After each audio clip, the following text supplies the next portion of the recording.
Hi, this is William Peters, and I am glad that I get to answer this question. What am I most hopeful about related to death and dying? I know that sounds kind of contradictory, but I can say in all my experience around death and dying, which I have a good deal, having been a hospice worker, I'm a psychotherapist, I specialize in end of life and grief and bereavement.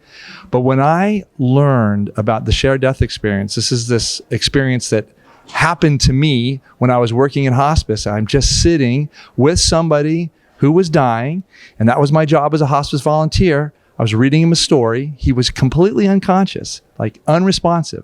And then in one moment, out of the blue, I find myself suspended above my body and his body.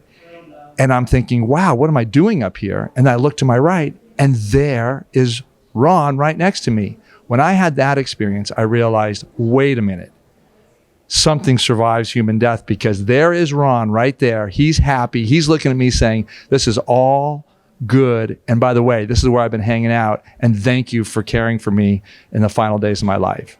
And so with this experience, I got really into these out-of-body experiences, which are basically shared death experiences. And it was here that after more research, I realized these experiences happen with more frequency than we know.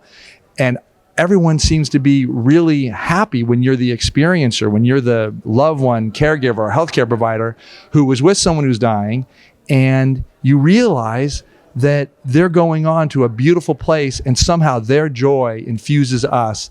And we have this sense of hope that human death is not an end, it's just a doorway to another beautiful existence. So I dedicated my life to it, and I wrote this book based on my research of over 150 experiencers who were at death, and they had the shared death experience. And so I encourage you, if you're interested, to read about these stories, because they're so inspiring and heartwarming. Thanks so much.